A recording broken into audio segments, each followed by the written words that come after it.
sommes sur le site docteurangélique.free.fr et voici le cours, la leçon numéro 2 du cours d'éthique à la lumière du Père Marie-Dominique Philippe et en vue de la lecture de saint Thomas d'Aquin. Alors dans cette deuxième leçon, je voudrais donc entrer dans le vif du sujet, c'est-à-dire à partir de l'expérience, puisque toute philosophie réaliste doit partir de l'expérience. Pour, en fin de compte, après avoir discerné les principes qui permettent de comprendre l'unité de cette science, la science en l'occurrence s'appelle ici la morale, l'éthique, donc la connaissance de l'homme en tant qu'il est en relation avec un autre homme, eh bien à la fin, elle doit aussi retourner à l'expérience. Et alors, qu'est-ce qu'on remarque en premier lieu dans l'expérience humaine en regardant le comportement des gens?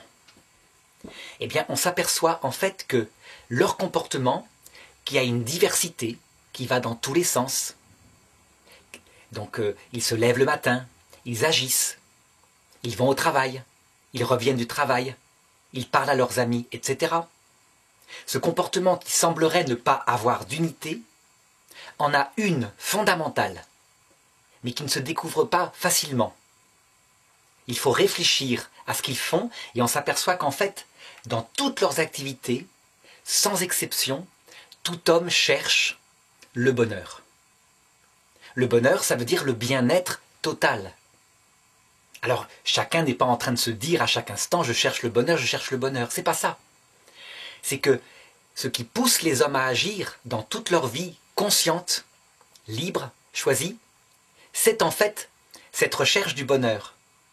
Si bien que on ne peut pas trouver une seule activité consciente et volontaire. Je ne parle pas des activités forcées, violentes. Là, c'est différent. On les fuit. On ne peut pas trouver une seule activité libre et volontaire où on ne recherche pas le bonheur. La recherche du bonheur, c'est un amour fondamental de soi. Il n'est même pas choisi. Il s'impose.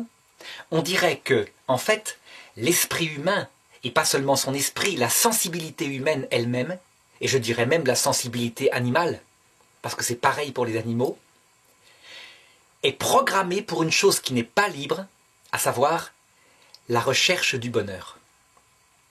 Alors évidemment, ce postulat que je pose là, certains ont essayé de le renverser. Par exemple, certains disciples de Sartre ont voulu prouver que la liberté était totale au point que même on pouvait se dispenser de rechercher le bonheur. Et dans les années 60, 70, etc., certains disciples de Sartre se seraient suicidés afin de démontrer leur liberté parfaite, y compris par rapport à cette programmation naturelle qu'est le bonheur. Eh bien en fait, ils n'ont rien démontré du tout, parce que en se suicidant, pour montrer qu'ils avaient raison, en réalité, fondamentalement, c'est qu'ils y avaient mis leur bonheur dans cette science absolument certaine qu'ils voulaient démontrer.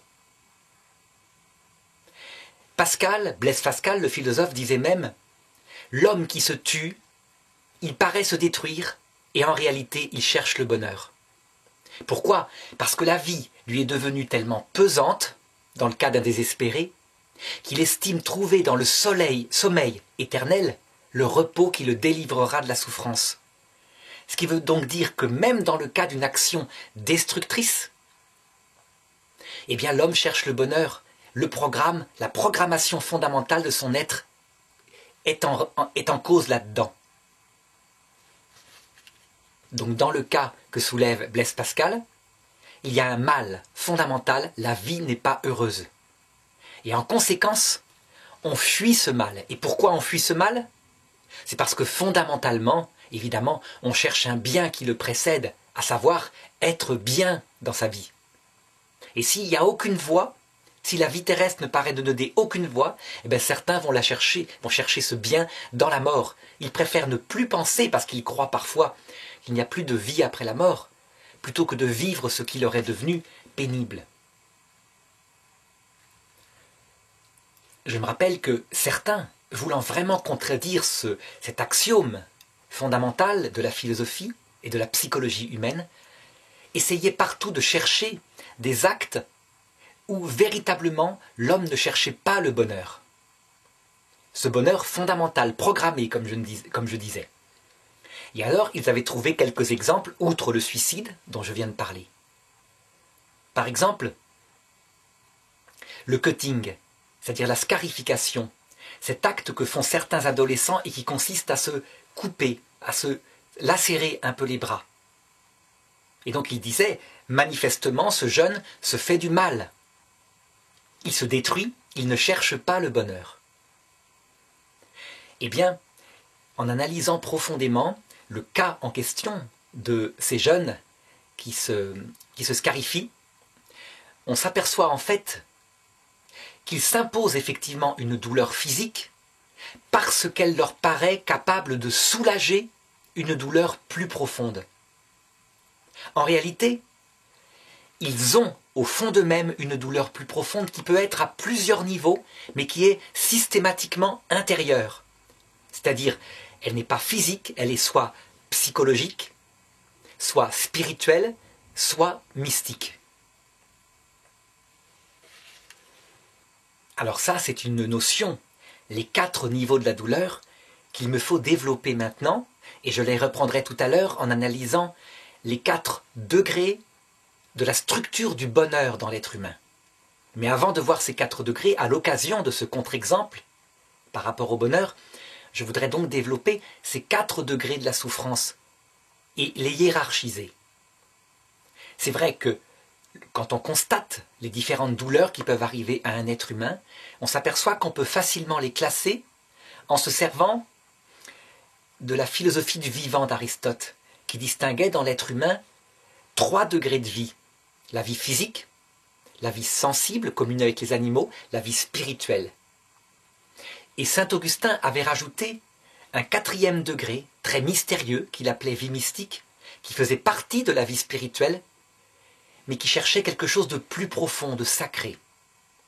Donc pour comprendre ces 4 degrés de douleur, il suffit de prendre un exemple très simple. La douleur physique, pure, séparée de toute autre douleur, c'est quand on est surpris par une douleur d'un coup. Par exemple, on s'attendait à rien, on ne se préparait à rien, et, je reprends toujours cet exemple-là, on se donne un coup de marteau sur la main. Le marteau a ripé, paf, on a un doigt écrasé, on saute en l'air, ça fait mal, on n'a pas eu le temps d'avoir peur, on n'a pas le temps de réfléchir, c'est la pure douleur physique, elle est objectivable, elle est contrôlable. 2e degré de douleur, c'est ce qu'on appellerait la douleur psychologique. Elle est liée à la vie sensible, c'est-à-dire au sentiment de mal-être. Donc il y a plein d'exemples de douleurs sensibles, comme par exemple la peur, la tristesse, certaines angoisses ressenties, etc. L'exemple que je pourrais prendre pour continuer à la suite de mon coup de marteau, c'est d'imaginer ceci. Un homme me tiendrait la main, mettons un tortionnaire nazi, et me menacerait d'écraser un doigt avec un marteau, sauf si je livre certains de mes amis. Eh bien, la peur du coup de marteau, alors que je ne l'ai pas reçu, est ce qu'on appelle une douleur psychologique. Et les tortionnaires manient la douleur psychologique de manière très habile. Par exemple, ils montrent les instruments de torture sans torturer et laissent réfléchir toute une nuit. La personne tourne en rond dans l'angoisse, etc. Et très souvent, le lendemain matin, elle craque. Il peut donc exister une douleur psychologique sans douleur physique.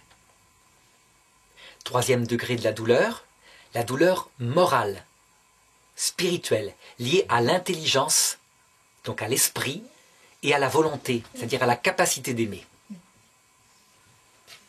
Donc si je reprends l'exemple que j'ai donné tout à l'heure, c'est comme si, dans le cas indiqué, ayant eu peur du coup de marteau, j'ai livré mes meilleurs amis pour sauver ma vie. Et les tortionnaires, dans leur cruauté, me libèrent. Je n'ai eu aucune douleur physique, j'ai eu la douleur sensible, et je vais pouvoir vivre maintenant avec la douleur spirituelle, à savoir j'ai trahi.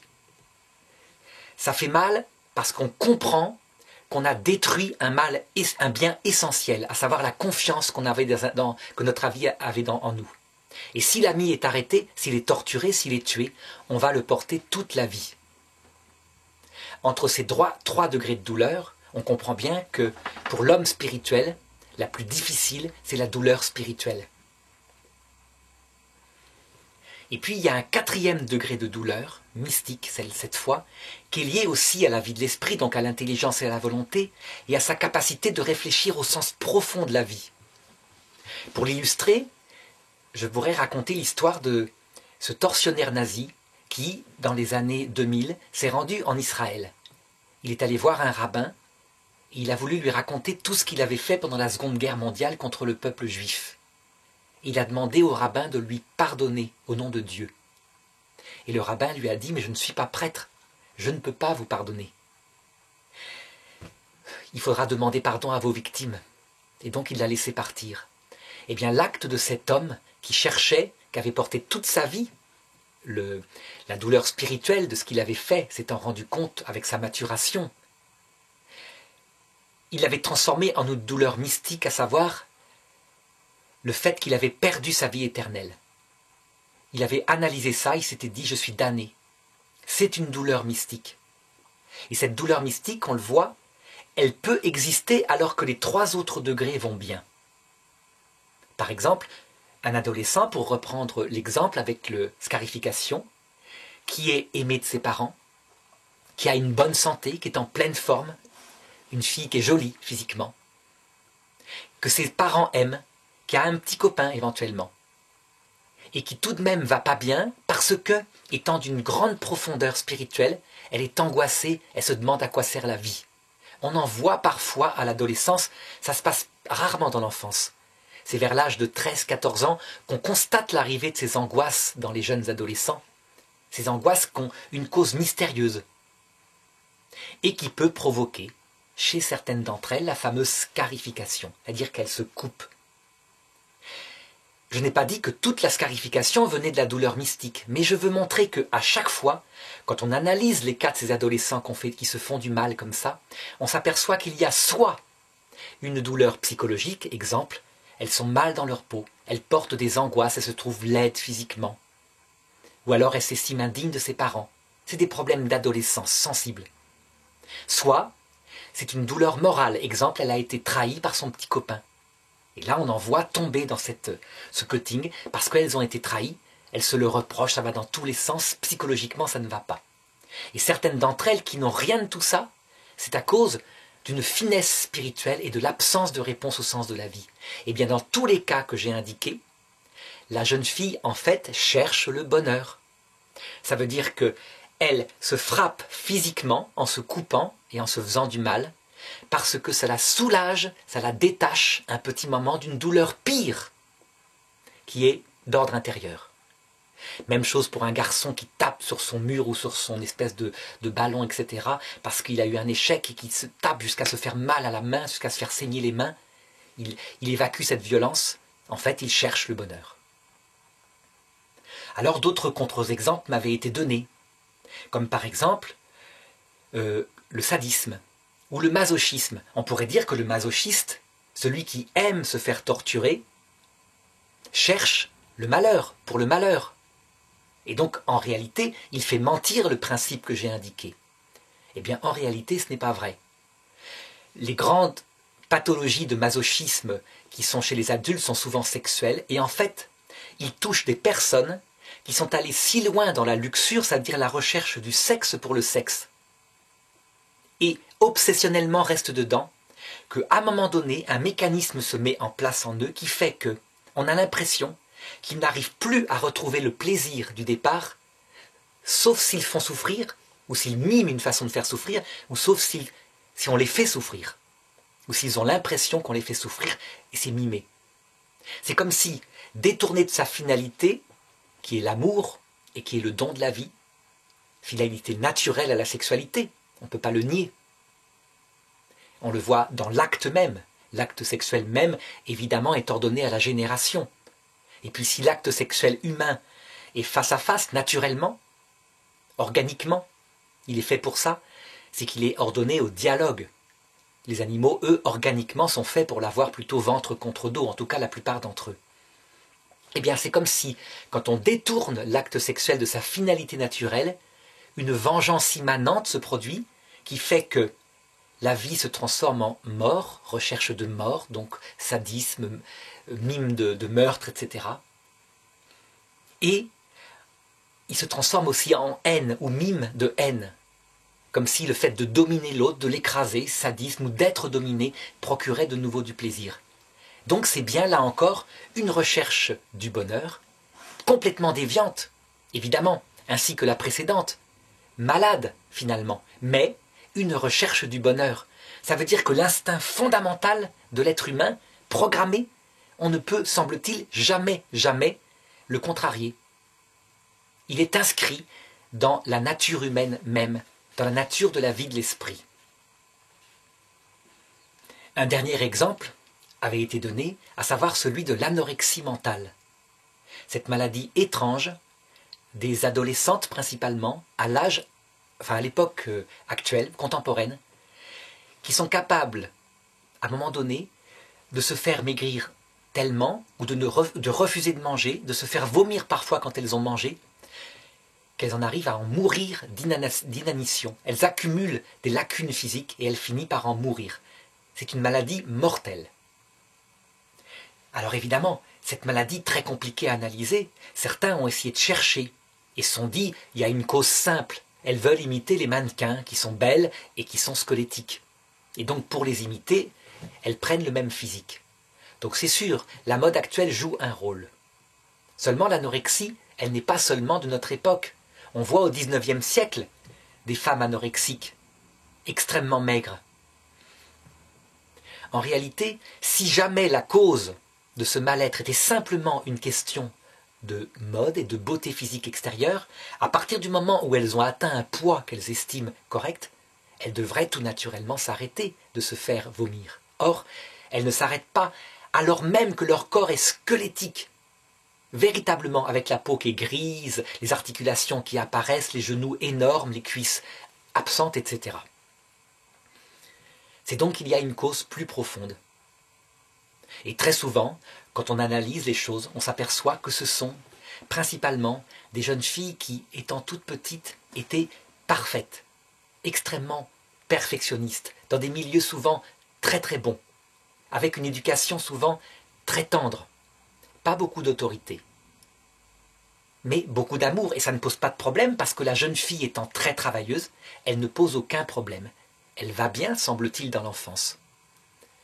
Mais en réalité, il y a dans cette éducation un défaut naturel qui n'apparaît pas, à savoir qu'elle a manqué d'autorité qui fortifie la colonne vertébrale de la jeune fille.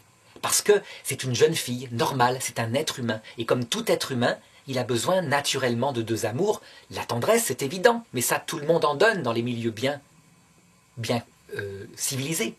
Et puis l'autorité. Et ça, depuis 40 ans, souvent, on estime que c'est quelque chose d'écrasant, de dominant. Mais pas du tout. L'autorité bien pensée, c'est un acte d'amour qui structure l'enfant. Et donc l'enfant étant parfait se développe, mais n'a pas développé cette colonne vertébrale. Donc comme une tige très fine, grandit, et quand l'adolescence arrive avec cette fleur à porter, qui est un corps qui change, une psychologie qui change, l'adolescence s'écroule. Confrontée à ces angoisses bizarres qui arrivent à l'adolescence sur le sens de la vie, sur n'importe quoi, et là, elle n'arrive pas à affronter. Ça peut s'écrouler dans tous les sens, il n'y a pas que l'anorexie, il y a d'autres pathologies. Et donc, cherchant désespérément le bonheur, c'est-à-dire à être bien, eh bien, dans le cas des anorexiques, ça passe à travers cette impression qu'en se faisant maigrir, elles chassent d'elles-mêmes quelque chose d'impur, quelque chose qui fait qu'elles ne sont pas dignes de ses parents, qu'elles ne sont pas dignes de ce qu'elles voudraient être. Et ça peut aller jusqu'à la mort. Mais elles recherchent évidemment le bien-être. Elles ne savent pas ce qu'il y a en elles. C'est comme si de tous les côtés des ronces avaient poussé dans leur psychologie. Elles sont incapables de discerner. Et souvent, les médecins non plus ne discernent pas. Eux, tout ce qu'ils peuvent faire, c'est mettre de l'autorité en disant « Si tu n'as pas repris tel poids, tu ne rentreras pas à la maison. » Puis parfois, ils viennent expliquer. Et il y a un déclic et elles se remettent à manger. Mais pas toujours. En tout cas, même là, dans ce geste de l'anorexique qui se détruit, il y a une recherche du bonheur liée à un mal-être souvent éducatif dès la petite enfance et qu'elle n'arrive plus à corriger. je crois qu'on ne trouve pas de contre-exemple à cet axiome. Et cet axiome, il est fondamental, à savoir que naturellement, tout homme cherche le bonheur. Il est fondamental en psychologie, ça veut dire que quoi qu'on trouve comme maladie, une personne qui se fait du mal, si on analyse les choses par le mal, on ne comprend pas. Il faut toujours chercher le bien qui est sous-jacent, et là on trouve la cause de la maladie. Et ce bien recherché peut être à plusieurs niveaux, comme je l'ai indiqué pour le cas du cutting, ça peut être une souffrance psychologique, donc une mauvaise éducation de petite enfance qui fait que ça ne s'est pas structuré. L'autorité, l'amour n'ont pas été donnés, et là c'est difficile à rattraper. Ça peut être spirituel, il y a eu une trahison,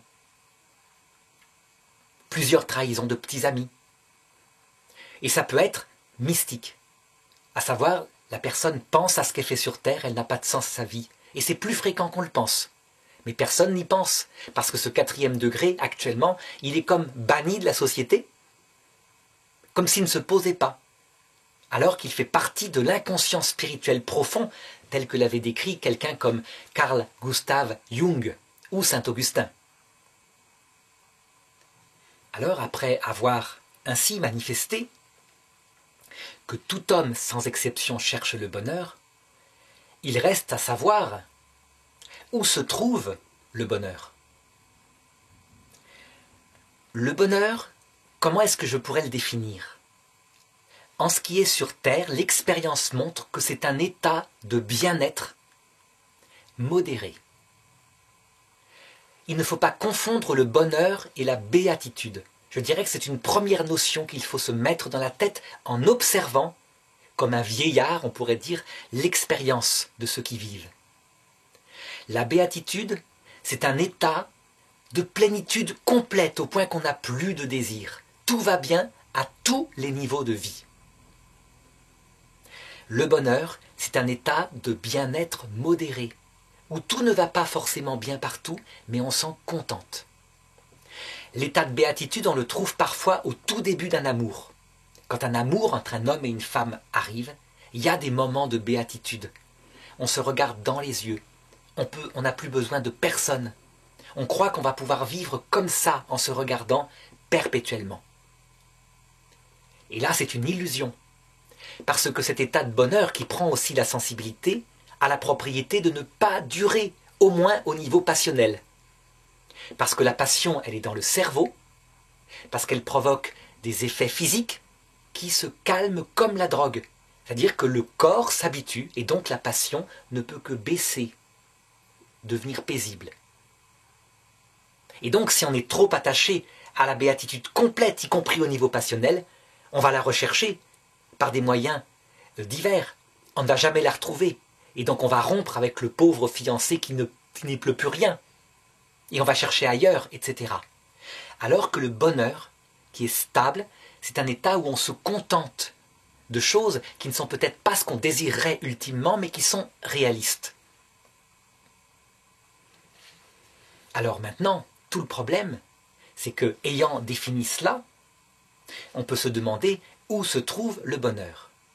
Et c'est là que je voudrais donner une notion absolument fondamentale en éthique, qui s'appuie en partie sur la philosophie du vivant, mais qui n'est pas en philosophie du vivant, qui est véritablement en éthique.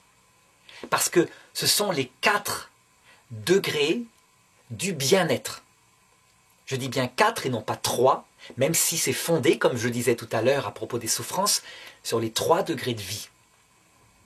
Ce sont des degrés qu'on peut constater nous-mêmes, où on se sent bien, et on pourra dire qu'un homme est en plénitude heureux quand ces 4 degrés en question se sentent bien.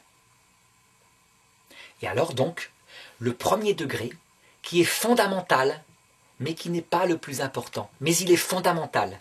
Ça veut dire que, fondé sur lui, le reste se fonde. Il n'est pas le plus important parce que parfois, quand le 4e degré est développé, on peut très bien ne pas avoir le premier degré et être tout de même heureux. On a dépassé les choses. Ce degré-là se fonde sur la vie végétative et on peut dire que être heureux à ce niveau-là, c'est quand on a une bonne santé, un corps en forme, jeune, avec son pouvoir, sa souplesse, etc. Je dirais que on est heureux dans cet état-là quand on ne sent pas son corps. Quand on commence à le ressentir, c'est peut-être mauvais signe.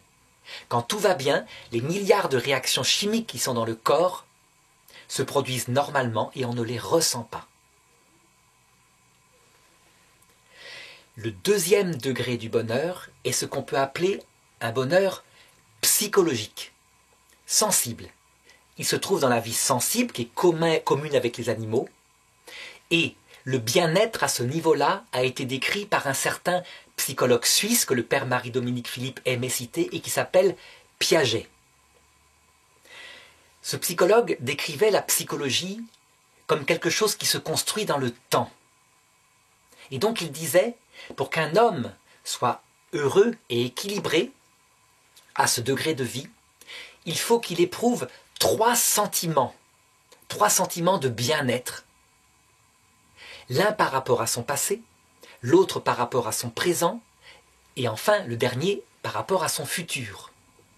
Donc on le voit, si c'est dans le temps, c'est parce que c'est lié au cerveau. C'est donc physique, c'est sensible.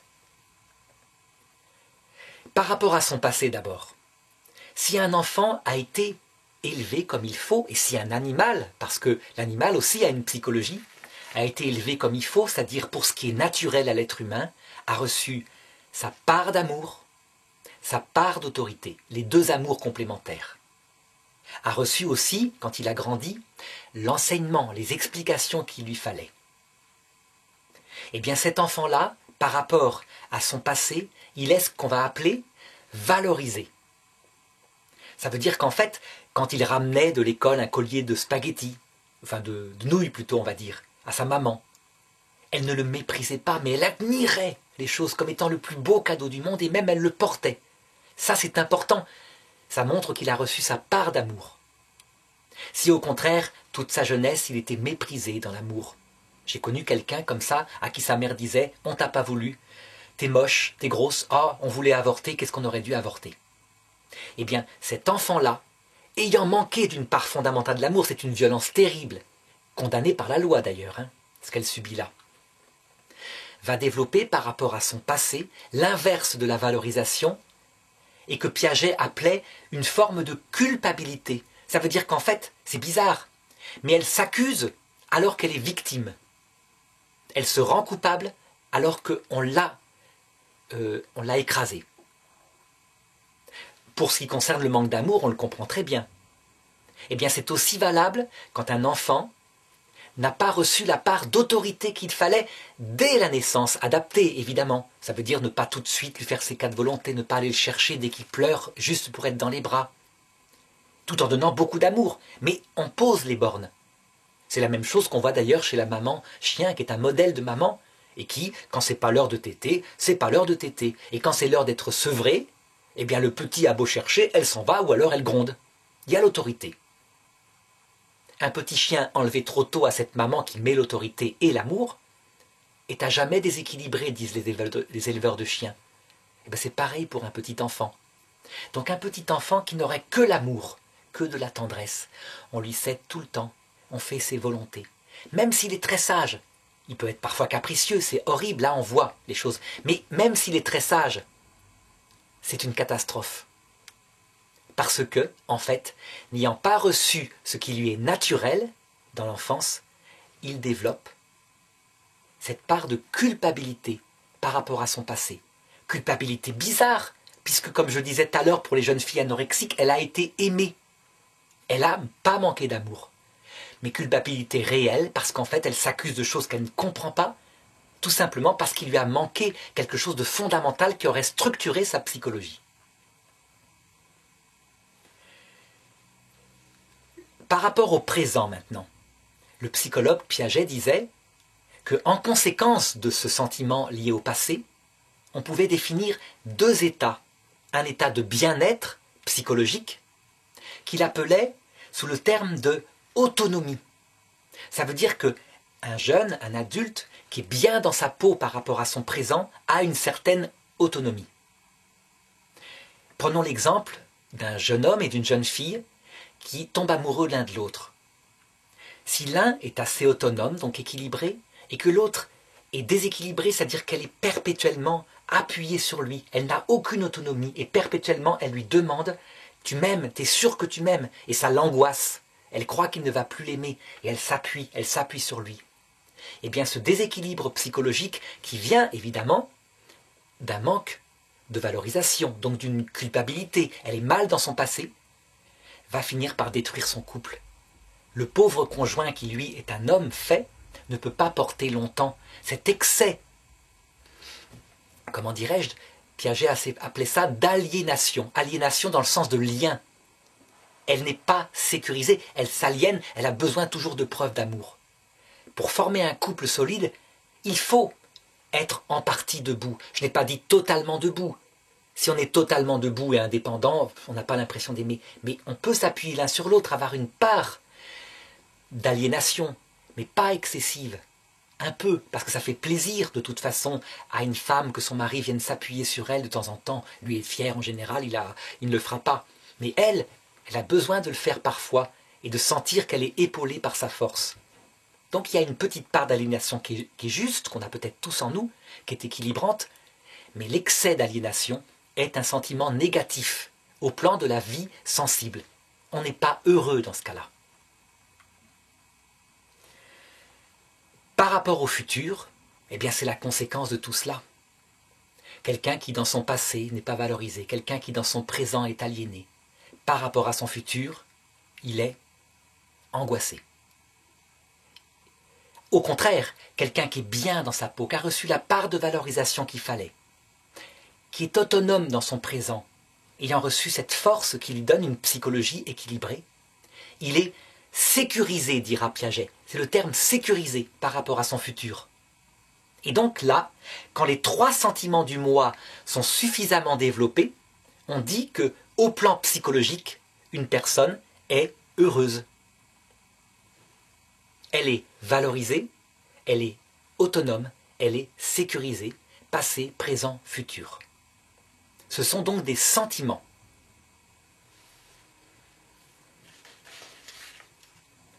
Cependant, on ne peut pas réduire l'homme à ces 2 premiers degrés de vie. Le corps physique, en bonne santé, la psychologie avec ses 3 sentiments, par contre, correspond tout à fait au bonheur que peut avoir un animal. Un animal qui a ces 3 sentiments du moi et dont la santé est bonne, il est heureux. Pas un être humain, parce que dans l'être humain, il y a la vie spirituelle.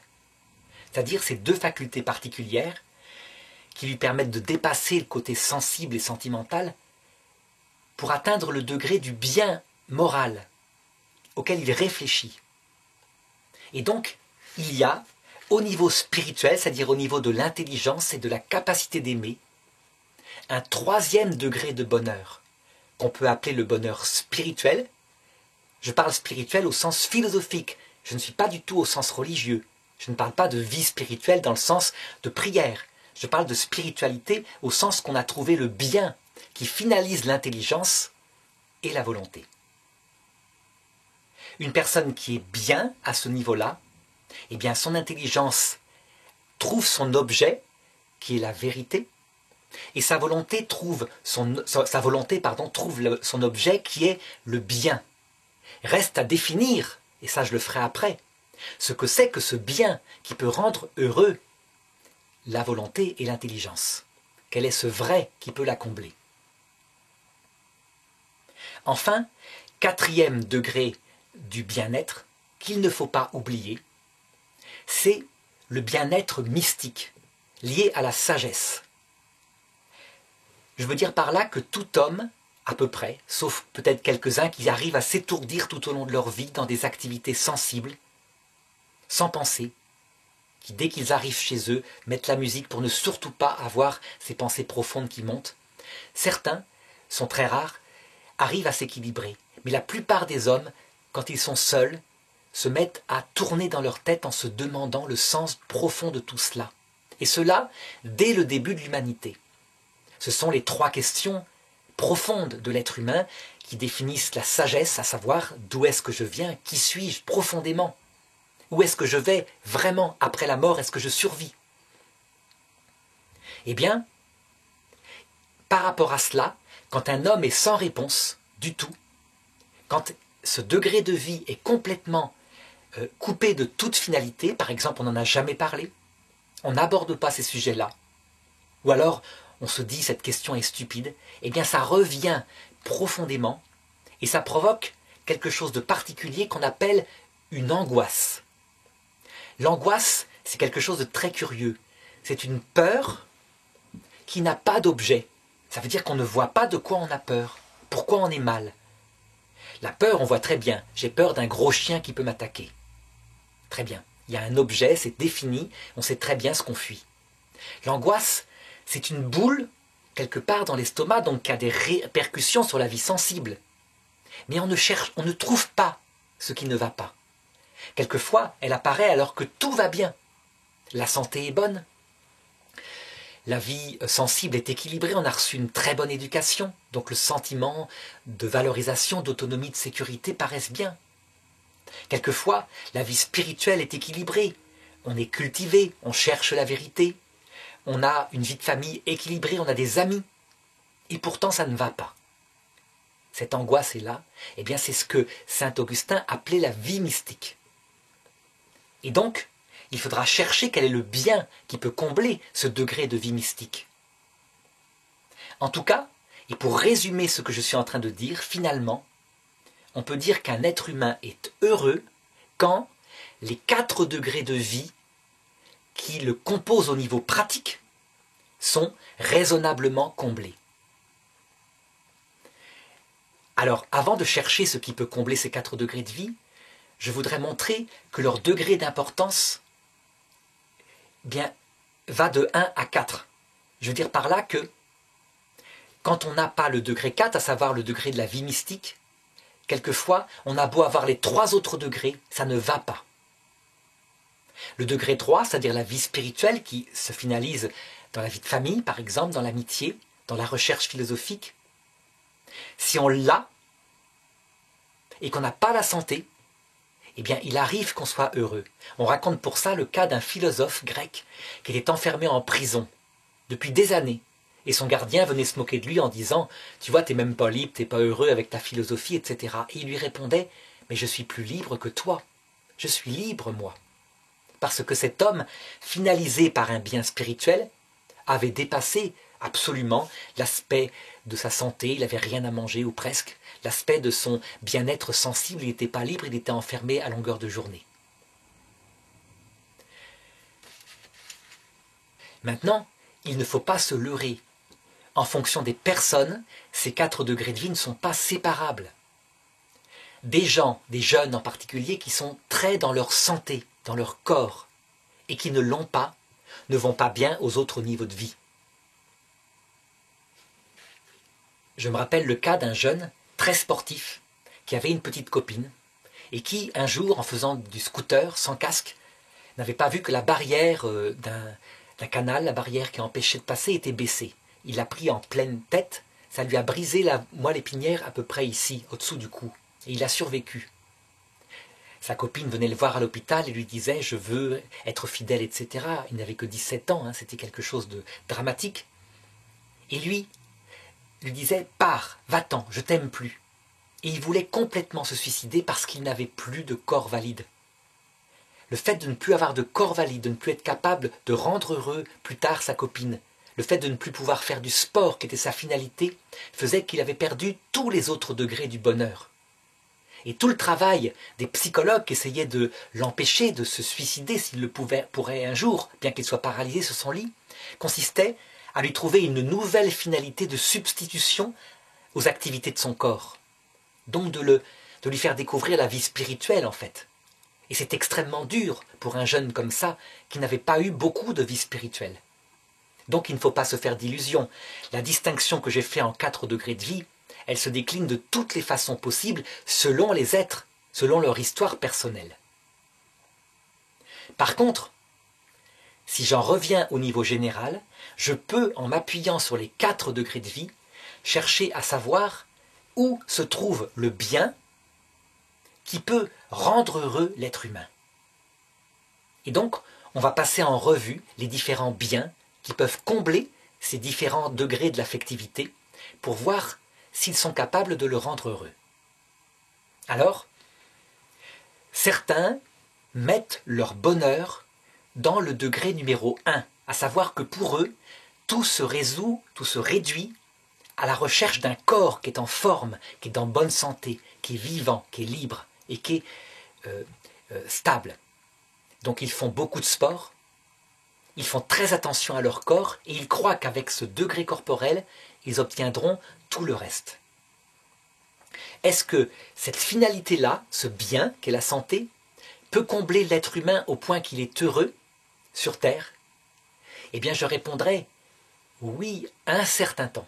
Un certain temps parce que, en fait, très vite, parce qu'un être humain n'est pas fait que d'un degré de vie, comme je l'ai montré, très vite, cet aspect corporel aura des désirs, les autres désirs qui vont apparaître. Par exemple, le désir, parce qu'on est belle pour une fille, de rencontrer un garçon qui nous aime. Donc degré de vie numéro 2, l'équilibre psychologique à travers l'amour, le fait d'être aimé, valorise, rend autonome et sécurise. Et deuxièmement, plutôt aussi à travers cet amour qu'elle croit trouver à travers la beauté de son corps magnifique, trouver l'amitié et la confiance d'un garçon qui ne l'abandonne pas. Donc c'est le 3e degré de vie, le degré de vie spirituelle. Mais si elle ne s'appuie que sur le côté corporel, en croyant que ce côté corporel pourra lui garder l'amitié fidèle et pourra perpétuellement lui donner les 3 sentiments du moi, eh bien c'est une voie sans issue. Les exemples sont nombreux. On le voit par exemple avec la fameuse chanteuse Dalida, qui elle était très prise par cela, et qui se voyait vieillir, et qui voyait que les hommes qu'elle attirait, par la beauté de son corps, mais par son argent aussi, eh bien restaient fidèles parce qu'elle était belle et parce qu'elle avait de l'argent, et ne l'aimaient pas vraiment pour elle-même. Or elle était une personne humaine normale, qui voulait quelque chose de plus sincère, etc. Et elle ne le trouvait pas. Et on sait où ça l'a menée. Elle n'a pas trouvé le bien qui la comblait.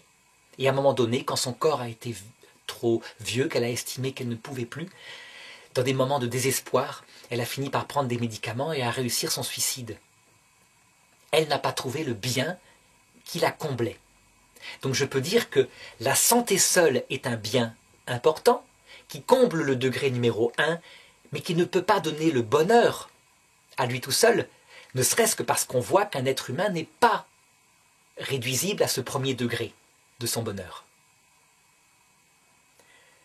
Donc reste à savoir maintenant s'il n'y aurait pas un bien qui puisse combler le 2e degré de vie, le 2e degré du bonheur, à savoir la vie sensible telle que l'a décrit Piaget, et donc qui rendrait heureux. Et alors on constate là, et c'est très étonnant, qu'il y a 3 sortes de biens qui viennent combler les 3 sentiments du moi qu'on vient d'indiquer. Donc d'abord, par rapport à la valorisation que tout homme cherche, on cherche à être valorisé par rapport aux autres, on ne cherche pas à être méprisé. Le bien sensible qui comble ce degré-là, c'est la gloire. La gloire, c'est-à-dire le fait d'être admiré par les autres. On le voit aussi chez les animaux. Par exemple, si un dindon, animal fier s'il en est, on lui enlève les plumes qui lui permettent de faire une roue magnifique. Son honneur, plutôt sa gloire est perdue, et il s'en va absolument triste et désespéré se cacher loin des femelles et des autres mâles qui semblent par leur présence même se moquer de lui. Eh bien cette chose-là est présente dans l'être humain. Et c'est pourquoi la gloire, être le premier, être reconnu, a une force si grande sur notre psychologie. Et certaines personnes, tous en tout cas je dirais même, sont attachés à la gloire, et sans doute parfois plus les hommes que les femmes, quoique les femmes, leur gloire, elle existe, et elle est souvent à travers la fierté de leur maison, de leur enfant, de leur couple réussi. Les hommes, c'est une gloire extérieure, politique, qui les fait palpiter, le fait d'être vu, d'être reconnu. Eh bien, quand un homme obtient cette chose-là, il hérite en conséquence d'un sentiment de valorisation, et certains feraient tout pour l'avoir. Qu'est-ce qui peut combler le sentiment par rapport au futur, à savoir le sentiment de sécurité, au point qu'on a l'impression qu'on ne sera plus jamais insécurisé. Eh bien, lorsqu'on regarde les biens sensibles qui entourent autour de nous, on s'aperçoit que le meilleur bien pour combler le sentiment de sécurité, c'est l'argent. Je veux dire par là que quand un homme, par exemple, gagne au loto 50 millions d'euros, que ça lui tombe dessus comme ça, d'un coup, il éprouve un sentiment de sécurité absolu. Il n'a plus peur de rien. Il peut même arrêter de travailler, et on le voit dans les publicités, il peut se moquer de son patron. On voit une publicité très amusante où un employé qui avait été misérablement traité dans son entreprise arrive déguisé avec une plume pour se moquer de son patron en disant « Au revoir patron, au revoir patron ». Une sécurité absolue. Et ça dure un certain temps. On place l'argent, on s'aperçoit que rien qu'en dividendes par jour, on gagne quelque chose comme 50 000 euros. Donc rien ne peut plus nous manquer et beaucoup arrêtent de travailler. Qu'est-ce qui, au niveau de l'autonomie, peut rendre ce sentiment particulier, psychologique et qui comble le cœur, sensible? Eh bien, je pense que ce sont les plaisirs. Mais parmi les plaisirs, ce n'est pas le plaisir sexuel, qui lui est éphémère. C'est plutôt le plaisir sentimental. Donc justement, le fait de tomber amoureux sentimentalement pour un garçon d'une jeune fille qui nous comble, qui nous charme et qui nous aime réciproquement, donne ce sentiment d'autonomie. On le voit chez ces couples, ces jeunes couples qui viennent se fonder, ils n'ont plus besoin de personne. Ils se suffisent à eux deux, ils sont autonomes. Et donc on peut se dire que on a sans doute trouvé ici les trois biens qui donnent le bonheur. Sentiment de valorisation, avoir de la gloire, raisonnablement. Sentiment de sécurité, avoir de l'argent, raisonnablement. Et sentiment d'autonomie, avoir un amour passionnel, sensible, raisonnablement. Est-ce que ces biens-là comblent le cœur? Réponse, oui, on ne peut pas le nier, mais de manière éphémère. Et voilà le problème. Donc d'abord, pourquoi de manière éphémère? Parce que ils viennent combler un sentiment du moi, disait le psychologue Piaget. On ressent ces trois sentiments de manière puissante, avec des doses de dopamine, de drogue du plaisir qui viennent combler l'esprit. On se réveille le matin, on n'y croit pas, c'est un rêve, c'est extraordinaire. Mais malheureusement, comme c'est un effet physique, sentimental, ce sentiment ne dure pas plus de 3 ans, disent les psychologues. C'est-à-dire que maximum, exactement comme le mécanisme d'une drogue. La drogue peut donner les mêmes sentiments. Par exemple, l'héroïne, qui est une drogue qui calme, donne un sentiment de sécurité. La cocaïne, qui est une drogue qui excite, donne aussi un sentiment de sécurité, mais par la force, pas par le cocooning. Donc ça crée des paradis artificiels. Mais comme il provoque un effet dans le cerveau qui est chimique, au bout d'un certain temps, ces drogues n'arrivent plus à produire leur effet, donc on doit augmenter les doses. Et puis à un moment donné, le corps ne suit plus, et il peut y avoir overdose. Dans les trois choses que je viens d'indiquer, par contre, à un moment donné, véritablement, au bout de 3 ans, les 50 millions d'euros gagnés au loto, on y est habitué. Et alors vient se glisser un sentiment d'insécurité parce qu'on pourrait perdre l'argent en question si par exemple la bourse s'écroule ou quelque chose comme cela. On n'a plus le même plaisir. Identiquement pour le sentiment d'autonomie que donne l'amour passionnel. Au bout d'un certain temps, ce plaisir sentimental s'use, pas dans tous les cas, mais pratiquement dans tous les cas, il s'use. Le plaisir sentimental s'use. Et la personne croit que ce qui s'est usé, c'est l'amour. Alors qu'en fait, c'est le plaisir sentimental qui s'est usé. L'amour, c'est bien autre chose, comme on le montrera à travers tout ce cours d'éthique. L'amour, il est d'abord spirituel. Et donc, n'ayant plus l'impression d'aimer, eh bien, d'abord, au niveau de l'autonomie, ça ne va plus, mais en plus, on devient insécurisé parce qu'on se demande si on ne va pas partir, si le couple ne va pas s'écrouler. En plus, si l'autre ressent la même chose, on est moins valorisé, donc les 3 sentiments du moi finissent par se dégrader. Et en ce qui concerne la gloire, là c'est aussi un vent éphémère. Et on le voit tragiquement, malheureusement, depuis quelque temps avec les téléréalités. C'est-à-dire qu'on a vu des jeunes, pas construits psychologiquement, et qui donc croyaient sincèrement qu'en obtenant de la gloire, et donc aussi avec la notoriété l'argent éventuellement, trouveraient le bonheur. Et certains furent capables de faire des choses incroyables pour l'obtenir. Je pense à Loana, l'une des premières dans les années 2000, qui n'hésita pas, pour être connue, à mimer un acte sexuel à la première séance dans la piscine avec un garçon devant les caméras de la télévision. Et elle l'obtint, cette gloire. Elle l'obtint, elle fut connue, elle eut beaucoup d'argent parce qu'elle créa des marques de vêtements. Et puis très vite, ce que j'indiquais, à savoir le sentiment qui s'use, le caractère vaporeux de la gloire, c'est-à-dire qu'on est reconnu le temps d'une seconde et puis on est oublié, la média passe à autre chose. Eh bien, elle ne ressentait plus ce sentiment. Et donc, fatalement, pour le retrouver, elle essaya soit de faire du buzz médiatique pour être de nouveau écoutée, ou alors de le créer artificiellement avec de la drogue. Et comme ce sentiment est incontrôlable, on ne contrôle pas le plaisir. Il vient et il part. C'est ça qui est... C'est du sable, finalement. Construire sa maison sur du sable. Eh bien, à l'époque où on en est, en 2011, elle a fait plusieurs tentatives de suicide et j'espère qu'elle va trouver quelqu'un qui pourra la reconstruire et lui montrer que la finalité qui peut donner le bonheur n'est pas seulement dans ses sentiments psychologiques.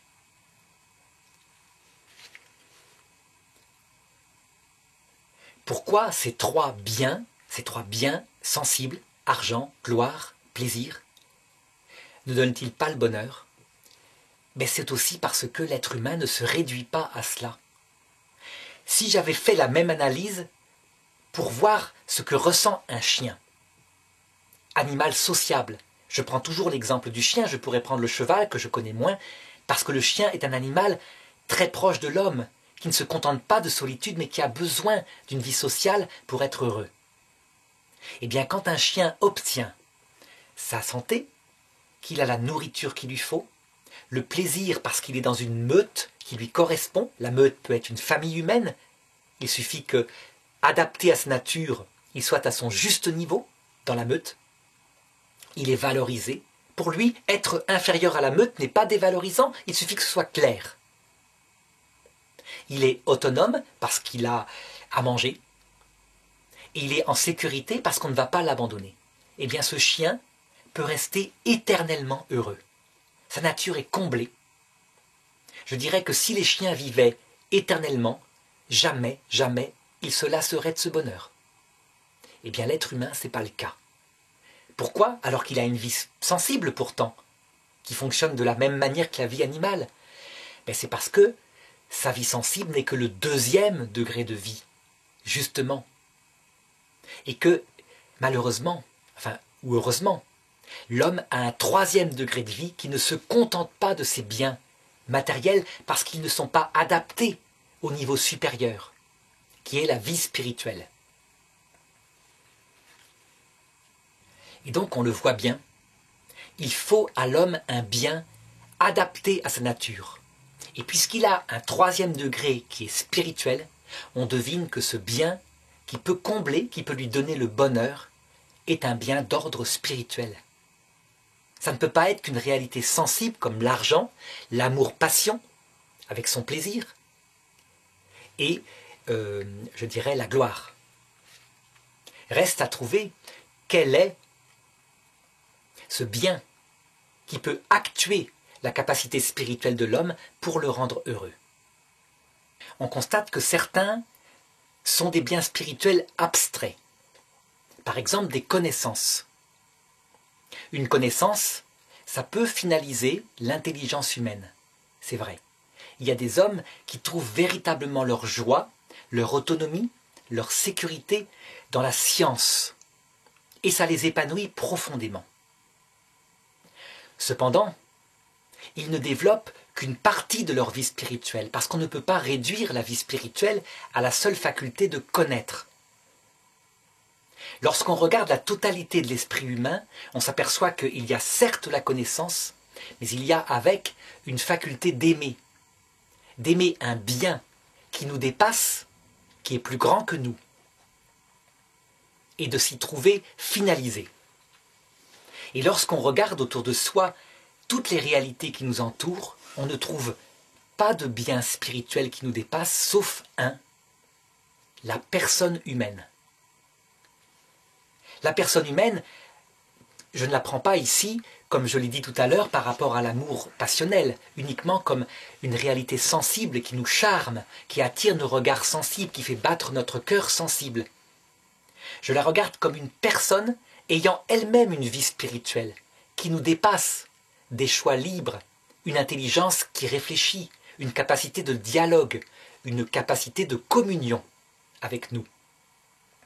Et donc, si on regarde par rapport à toutes les réalités spirituelles, on se dit que la seule qui peut combler la vie spirituelle, c'est l'ami, la personne humaine aimée.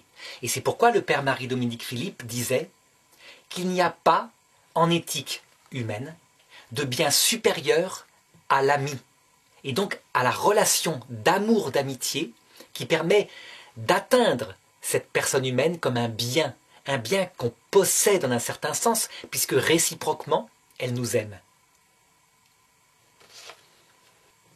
Et effectivement, quand quelqu'un a une véritable amitié, profonde, réciproque, on s'aperçoit que tous les degrés de vie sont relativisés à l'amitié. Je dirais que le fait d'avoir une confiance totale, un dialogue permanent, est au-delà des plaisirs que cela donne. Il y a une confiance qui fait qu'on est là pour son ami, même si on n'éprouve pas du plaisir à s'amuser tout le temps quand il est là, comme ça se passe dans la camaraderie. On le voit, par exemple, dans les amitiés qui sont nées à la suite des guerres. Donc des gens qui n'auraient jamais dû être ensemble, mais qui se retrouvent au combat, par exemple pendant la guerre 14. Et tout d'un coup, un soldat, paysan, donne ou risque sa vie pour aller chercher un camarade qui peut être un officier, qui n'a pas le niveau intellectuel le même du tout que lui, quelqu'un de cultivé, mais qui a été blessé dans le no man's land entre les tranchées. Et il y va, et il le ramène. Eh bien, il naissait des amitiés d'ordre spirituel qui jamais, jamais ne s'arrêtaient, et qui avaient la caractéristique de se passer du temps. On n'avait pas besoin de se voir à chaque instant. Ce n'était pas un amour passionnel, c'était une confiance totale entre deux hommes qui avaient manifesté jusqu'à quel point pouvait aller la confiance. Ce qui caractérise l'amour d'amitié, c'est qu'elle est comprise par l'intelligence. Elle n'est pas ressentie forcément, mais on comprend qu'il y a envers cette personne, et réciproquement, un degré de confiance unique. Comme cette personne est aussi infiniment connaissable, elle comble la faculté de connaissance, mais principalement, elle permet une communion du cœur spirituel. Et voilà pourquoi, parmi tous les biens qui peuvent fonder une éthique du bonheur, le père Marie-Dominique Philippe disait « c'est certainement l'ami qui est le bien, qui va donner le bonheur spirituel et en conséquence, un sentiment raisonnable de sécurité, de valorisation, d'autonomie. » Ça veut dire que la vie spirituelle comblée a une répercussion sur la vie sensible. Mais elle la relativise. Ça veut dire qu'on ne cherche pas uniquement le sentiment de valorisation par le fait qu'on a une grande amitié. Non, mais l'amitié donne par surcroît un sentiment de valorisation. On ne cherche pas la sécurité par le fait qu'on a une grande amitié, mais par surcroît, l'amitié donne un sentiment de sécurité modéré, qui n'est pas la finalité, mais qui est par surcroît. Quand la santé va mal, on peut parfois souffrir au niveau 1, le niveau corporel. Et bien malgré tout, le bien spirituel, la présence de l'ami ou la certitude qu'on peut avoir confiance en lui, fait dépasser ce degré, ce bonheur dans la santé, et fait relativiser ce côté corporel. Alors évidemment, parmi toutes les amours d'amitié, il y en a une que Aristote n'avait pas beaucoup développée à son époque parce que, pour leur grand malheur, aux Grecs, ils n'avaient pas la même éducation entre filles et garçons. Les filles étaient cantonnées à l'absence de culture, donc aux travaux de couture, travaux d'intérieur, etc. Et les garçons se cultivaient. Ce qui faisait que pour Aristote, l'amitié de deux hommes, amitié intellectuelle de deux philosophes, était plus grand que l'amour d'une femme. Parce que il n'imaginait pas, à son époque, qu'un véritable amour d'amitié spirituelle, impliquant un dialogue d'égalité entre deux personnes intelligentes, était possible avec une femme. Et donc la femme était réduite plutôt au côté vie de famille, don de la vie. Elle avait ses activités de son côté et l'homme de son côté. Or, au XXe siècle, où on a la chance extraordinaire d'avoir enfin compris qu'il fallait une éducation complète des hommes et des femmes, on voit apparaître pour la première fois après l'Égypte antique. Il y a eu d'autres civilisations qui l'ont probablement fait, mais l'Égypte antique l'avait fait. La capacité d'avoir un véritable amour d'amitié avec sa femme. Et donc on a là quelque chose de tout à fait spécial, parce que un amour d'amitié envers celle qui est aussi son amour passionnel, donc avec qui on est charmé, avec qui on a du plaisir sensible, et même du plaisir physique, à travers la communion sexuelle, eh bien, cela permet de comprendre que cet amour particulier a la capacité de combler un peu les 3 degrés de vie, dans la durabilité et dans la confiance. Et donc je dirais que, au niveau de l'éthique, de l'étude de l'amour d'amitié, cet amour d'amitié particulier, qui est l'amour conjugal entre un homme et une femme, qui ne prend pas que l'aspect spirituel, comme l'amour d'amitié entre deux hommes, mais qui prend aussi l'aspect passionnel, et même l'aspect corporel, est un degré particulier qu'il faudra étudier. Est-ce qu'on peut dire que, avec un amour d'amitié accompli, l'homme peut être sur terre heureux? Est-ce qu'il a trouvé le bonheur? Eh bien, si on y réfléchit bien et qu'on reprend les 4 degrés de vie que j'ai indiqués tout à l'heure, en fait, on s'aperçoit que oui, mais il y a le 4e degré de vie, que l'ami ne peut pas combler. L'ami peut mourir, il a ses propres limites. On peut le perdre et véritablement se demander si l'amitié valait le coup. Et donc, en conséquence, si le 4e degré de vie ne trouve pas une réponse raisonnable, on pourra dire qu'il y a comme un poison diffus qui vient s'instiller dans la plus grande amitié, la peur de perdre l'autre à un moment donné ou à un autre. En réalité, les amours d'amitié les plus fortes, disait Aristote, si elles ne sont pas accompagnées de la contemplation de l'être premier,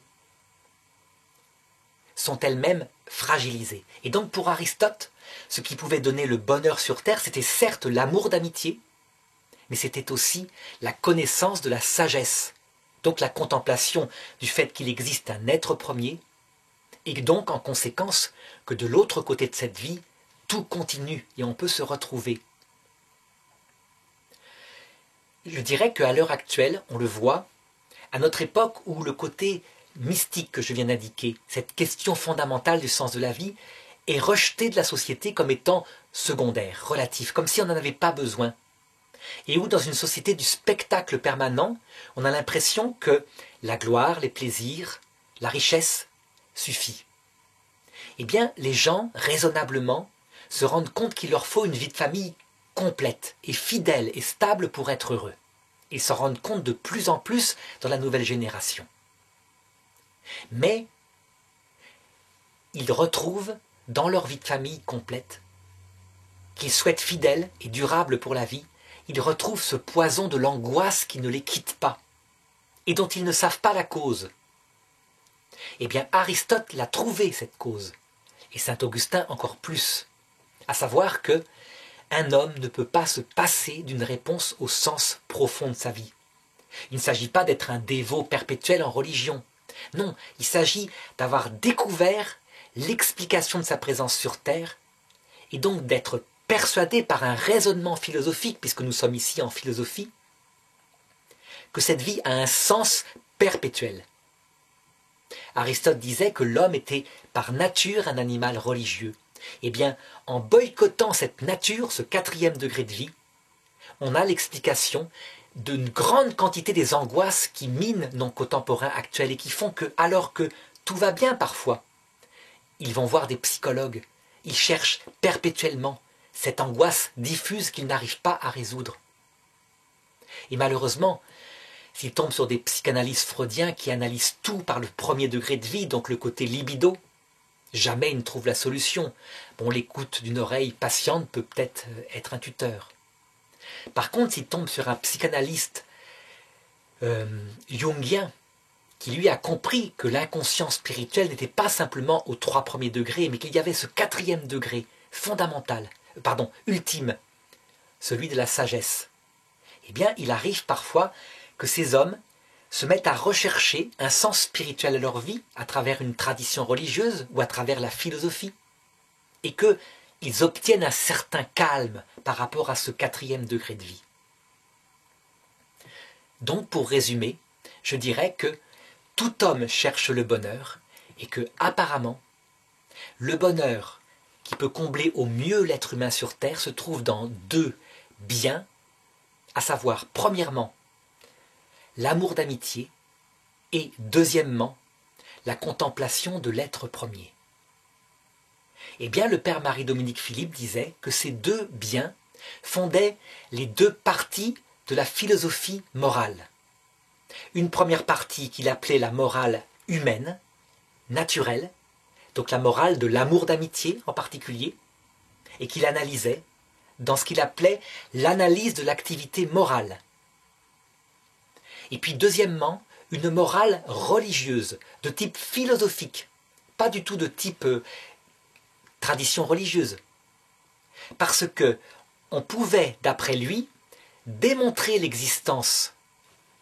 en tout cas dévoiler l'existence d'un être premier, et que, en conséquence, par rapport à cet être premier et à la contemplation de ce qu'il était, de ses qualités, puis aussi à la contemplation du fait que l'âme ne pouvait pas disparaître à la mort,